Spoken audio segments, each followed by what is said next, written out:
Hello everyone, welcome to my channel. My name is Ellen. So have you ever tried painting Impressionistic style in watercolor? You can. It's very simple. It looks like it's gouache, but it's not. You're painting simple washes and then you're adding watercolor straight from the tube. Super simple and easy and super fun. This tutorial is for anybody looking to make something different with watercolor within a landscape that's really not complicated. If you have any questions, leave them in the comment section. Really, I'm telling you, any beginner can do this. It's really, really simple. Just have the right tools and the colors and you're good to go. The bonus is for the Patreon members at the end. And yeah, so without further ado, let's get started. Okay, so let's go over supplies. I'm using Arch 100% cotton cold pressed block. It's 7x9. The brushes I'll talk about as I use them. Got my paints here. So again, no drawing necessary for this. Think of a landscape. Think of how you want to do it. You want to have like a hill this way, that way, whichever way. You can have it going from right down to left. So I'm going to have it going right kind of down towards the bottom here. Might be some kind of other hill in the background there. It's up to you. It's just a simple little line going this way, kind of interest for the composition. You can draw in a little house or something. But we're going to start off just doing our lovely little sky. So a lot of people have difficulty painting skies. And I have found that most people, if they do wet on wet, they can create an easier sky. I'm going to loosen up some ultramarine blue. Deep. I keep saying it's just regular ultramarine blue. It's ultramarine blue deep. And I'm going to take some bright rose. I might put some purple in this sky. We might get a little purple sky. So we can mix the two and have a little purple. Or mix the two when they're in the sky. So take just some kind of simple flat wash brush. And get that whole area you want sky. Oops, some blue pigments on my brush. Get it all wet. So I'm getting it wet. I think I find people have an easier time when it's wet on wet than wet on dry. I show both ways many times, and I talk about this in my workshops and in my retreats because I want everybody to practice. And some people better, most people, I would say 80–90% better on wet with the skies. So you get that damp, you can see the sheen of it. I'm going to grab my number 12 Neptune series Princeton brush, the blue, and I do a swooping kind of technique. I'm going to hold this on an angle, and you want to do this pretty quickly. Swoop, swoop, swoop. Go back and grab the paint. More water, really loose paint. Swoop. I'm going to pick up some of that pink, purple. Swoop. And let this paint kind of just move down. I want to create a nice little, it should be darker on top, so I grab some pigment, make it a little bit darker on top. And if you want to grab some of that pink color, make it a little purpley. That's how you're going to get this dynamic sky. I'm going to go like this. Really kind of bright kind of blue. And then I'm just going to grab some water. I'm going to touch it down here, and so it's going to bleed down that way. That's my kind of funky purpley blue sky. Very impressionistic, simple. I'm going to grab some more pink. Let's get up in there and get some purple. Right? A little more depth. If you want to add, I'm going to add some burnt sienna. And that's just going to darken it. It looks a little brown, so I'll go back and add some more blue. Get a little more cloudy, kind of like ominous cloud kind of look with those colors. I kind of would mix those two on the paper like I just did. I would mix them on the palette and then kind of put them in. And I'm going to go grab a little bit more blue. Tap, tap, tap, tap. Okay. Now I'm even fussing too much. That ominous clouds. Right? There's a little touch more blue here. Boom. I wanted more of a purpley blue sky, right? Got a little kind of orange that's peeking through with the burnt sienna. It's kind of fun. You could have a little bit more rose peeking through by just grabbing some of this rose. Kind of loosen that up a little bit. Make it a little more purple. Tapping it in a little bit more. Let it bleed downward on this way, and then we're done. Look at that pink sky. Has that very impressionistic style to it, doesn't it? So you're gonna let that seep in. It didn't take that long. I really want to encourage you to go fast on the skies. Just a simple swoops. If you want to add a little more color with the gradient washes, maybe I wouldn't suggest for you guys if you're beginning to use the burnt sienna, but if you're having fun and you're doing it before, you can do it again. So now the bottom, I'm going to do some lovely greens. I always mix my greens. And why? Because it's more like nature, even though the sky probably doesn't look like that. But it just looks better that way. You can take greens from a tube if you want, if you're very uncomfortable, but I like to mix them. So I've got cadmium yellow deep, and you can just make Prussian blue, and you can make a light green, a medium green, and a dark green with this. You can add more Prussian blue. So you can get more medium, add more Prussian blue, and a little bit of burnt umber or burnt sienna, to get a more deeper, like not so bluish green. See, that makes sense? It just kind of tones that green down a bit. And grab that. So I have a combination of 3 different greens happening. 1, 2, 3. You can use this brush still. Now I'm gonna do wet on dry. I'm gonna grab this light green, just kind of like put that color in. I'm really moving fairly fast. I'm trying not to hit the sky color yet. Right? We don't want that to bleed into the sky. Kind of keep them separate. And again, just kind of putting those colors in. I'm going to grab some more yellow. Get really intense. So it's just a little angle of a nice little hill. I'll start to grab some of the greens that I mixed in here. Kind of bring those down. You see how this works? Grab some more yellow. I've been really into like really impressionistic colors. If you've seen my acrylic channel, there's a link right on my about page and description box. I have an acrylic channel, and so there I've been painting a lot of palette knife paintings with really nice, bright, bold, I would say impressionistic color schemes. So I'm adding the green that's deep here. Could grab some ultramarine deep blue, and it's going to make a really kind of mossy kind of green. I'm going to go back and mix these greens and put those down here. Filling that all in. Look how simple that was. It really took 5 seconds. We have some dynamic sky tutorial in here, but we're going to add some more fun to this today. Yes, we are. Right? And just a simple little swooshing. Now, I'm going to grab more greens, deeper greens. I'm mixing up more green. See, it's Prussian blue, it's yellow, it's burnt umber. And see how it changed that green? It wasn't such a bluish. Gonna get a little bit darker still.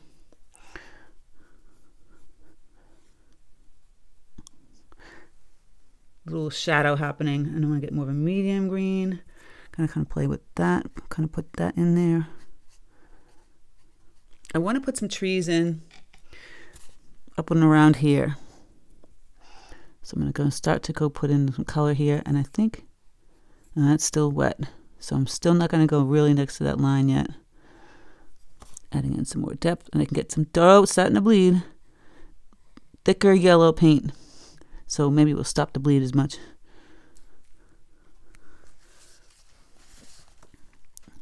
I do want it to bleed up here. So it's still a little damp. We want it to bleed. I call them fuzzy trees. I'm grabbing my thick paint. I know it's going to bleed, but it's not going to bleed a lot. So you can kind of just tap with your brush.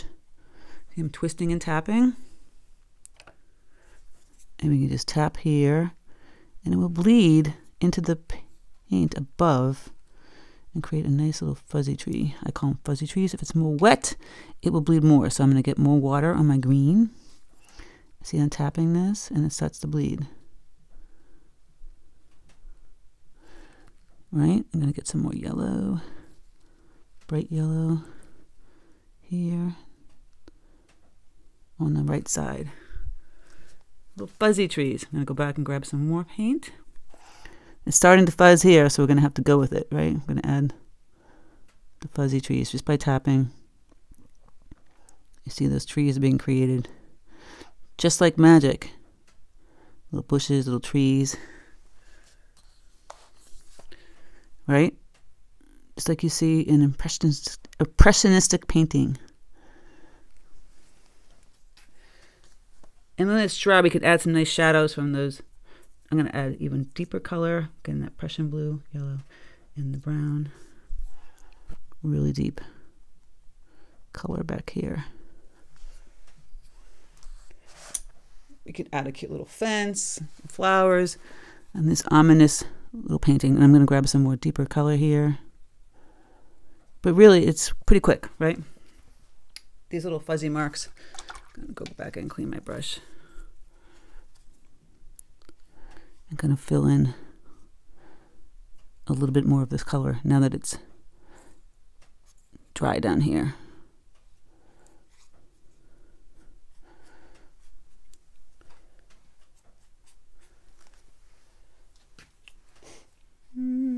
So I went and put some color over there, and it's kind of doing like a nice funky little separation and creating more texture, which is kind of nice. And so just this like one line, one note. And see, now it's creating a kind of like a cauliflower edge here. I really want to kind of have some deep dark color happening here. So I'm going to kind of put that, stop that. You can put nice dark color on this side. And we're going to take watercolor like you see. Most of the watercolors you'd go light from dark, but you can actually go right over some dark stuff with watercolor. You'd be surprised. So it's like a nice dark mound area. I might actually go and add some burnt sienna in here, change up the color a little bit, and even some Paynes gray. Get it really dark. Could start to, if it's drying here, you can add some shadows kind of happening from the trees here. Just a little line with the brush going down. And like I said, taking this color is making it darker over here. Simple little situation happening. Now, if you have a credit card or maybe like a sharp twig, you can scrape up some grasses. Well, it's damp, not when it's super wet. It's kind of soaked in. You can kind of see a sheen, and you feel like it's almost dry. See? And you get that grass. Go from the bottom, swoop up the top.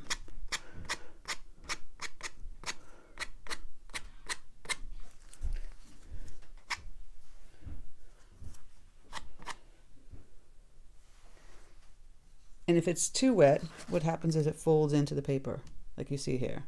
So it's a little too wet, so you don't get that lovely little like birch tree kind of color. But it's still very nice, right? If it's drier over here, you can play with adding in some grass. It has to be in that in-between stage, you know, it's not completely wet. This one's kind of almost dry, so it's working better over here. Crisscrossing the different scenarios.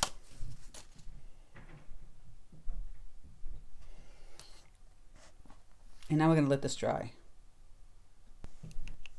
All right, so now we have your simple landscape, and we're going to play around with colors using right out of the tube that created more of like an impressionistic style painting. So I have this color, verditer blue, which is fantastic, lilac, holbein, playing with brilliant orange, and of course yellow comes right out of the tube, and it's very easy to use. Put that over here in the corner here. Cadmium red light is super easy to use right out of the tube. I would grab a little stiffer brush. I'm going to grab my Princeton 10 round. And we can create simple blooms or just use the paint. Excuse me, one of my paint is a little, brush is a little dirty. To our advantage. Just loosening up a little bit with the water so it's almost like butter. And we can have fun like the Impressionistic people used to use. So you can kind of just take the colors, dry brush it on your greens like this. You see the purple highlight? It's almost like you're playing with gouache, but it's not. It's watercolor. It doesn't always have to be translucent, people. It can make it, so you just take the brush, hold it on its side, and it's almost like you have flowers in the field that are lavender, right? This is lovely verditer blue. Look at that. Just dry brushing it, and you can kind of tap and dry brush the color on the trees. See that? It's like, you're having fun. Look at that. You would think you were Monet with watercolor. And maybe they did do things like this. I'm just taking some of that verditer blue. See, just a little bit of water and highlighting that. Kind of going in here. You can just do the dry brush technique. You can also add in really thick strokes if you want. Going back in here. Getting it all over the blue. So we can take the blue and just tap for like lovely little flowers right out of the gate. See? Tap and kind of make them look like, oh, they could be delphiniums or whatever. Or just whatever kind of flower you want. So I'm just taking the tube and tapping this. And look how pretty. And the ones back here. And you can do that with all the different colors I just showed you. So you can keep this all in very cool tones. And maybe throw in an orange or here or two. See, just tapping that color. Now tapping the purple one.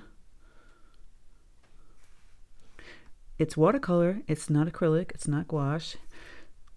I know some people are sticklers about using gouache when it becomes mixed media, but you can't say this is mixed media when you're actually using watercolor right out of the tube.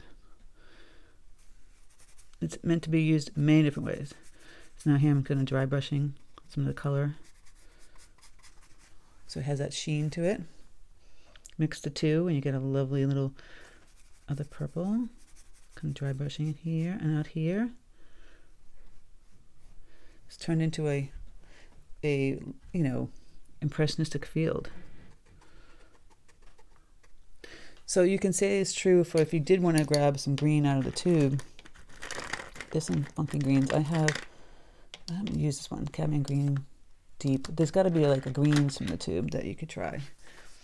Otherwise, I'd take my yellow, right, in my Prussian blue pretty thickly and start to play with tapping in the greens that are light colored or even a little bit darker.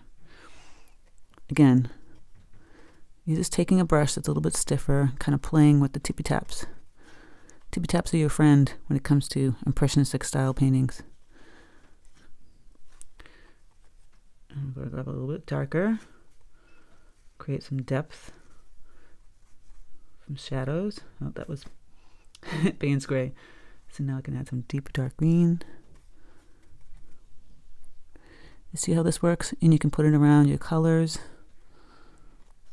and have a little fun. Go back and loosen it up and actually put some stems in if you want. Push it down and have some more foliage with the leaves. Grabbing more Prussian blue. It's really just kind of meditative kind of strokes that you're doing here. You're just tippy tapping and wiggling them around these lovely blooms, right? And you could add a little Paynes gray or some brown Sienna. Get some of the brown tones in it. It shouldn't all be like cheesy, colorful. It should have a little respite. I can't speak today. Adding in the different tones. Some more grasses with the browns, burnt sienna. Kind of go like this. Play with them, moving around a little bit, right? And then, of course, because this is so in shadow, you can put some dark. I'm going to put some Paynes gray here. Shadowed foliage happening. It's all in the shadow. And we can try and put some over there and see how that looks. That really shows up nicely in the dark color. Ooh, look at that blue, just pop. It's one of my favorite colors to use for spring kind of paintings. Look how it pops right in the front. That's why you paint that dark field, you see? You wouldn't realize this is watercolor. You would think it's gouache. And see, I'm just making the tippy-tap movements. Put some more up here, little teeny ones, like a field is up there. That's why I like that dark little side field. That popped well, didn't it? And you can add the purple in there too. Oh, it's really beautiful. I know, I'm getting very excited. You can have many colors playing around in here. I love it. Put some more purple ones here. You could mix the purple with bright rose, and then you've got the pinks coming in here. You see? And it's just like Monet came over here and painted your picture. And it was pretty simple. It's just tippy taps and add some pink back here. Again, you can just do the side with your brush. Take some pink, put it on the trees. I love to play with the color. A little pink, never hurt anybody. And it really didn't take much time. And so we have that dark field again. You can take the bright yellow, a little bit of Prussian blue, got bright green, and you can take that and put some nice bright little stems coming down as well. And a little more Prussian blue. It looks a little too chartreusey. We want like a nice green that pops without even using gouache again, because that really deep dark color just really helps it. Isn't that great? I have like a little white area that wasn't painted up here. Now I can choose to go in and add some green, which I'm going to do to highlight that tree. And yeah, maybe make it a little more yellow. Add some bright yellow. Enhance it up here, just like that. Holding it on the side, doing dry brush with the bright yellow. We have a lovely impressionistic painting. I'm going to grab some bright yellow and put that in here too. Why not? And it's all watercolor. No one would ever know. People are like, what? Is that watercolor? Yes. Using it thickly. I wouldn't use yellow everywhere. Just kind of like pop it, and then, like I said, grab some orange. Now that's a really bright orange. I'm going to grab a little bit of yellow. I can tone it down with a little burnt sienna. Some more yellow. Let's see how this pops. Just see it pops just a little bit. Goes a long way. A little bit of bright orange. Just adds a little bit of fun. And this is such a beautiful painting. Right? Impressionistic style. I'm going to add a little bit of orange out here. Just to get your eye moving up here. Right? It's unexpected. So Impressionistic movement was all about color and composition. I'm going to add some of this bright green in here. Just to liven this tree up a little bit more. I'm going to have to actually use some water this time with my Prussian blue and my yellow. I'm going to go up in here and add some bright green. My fuzzy tree.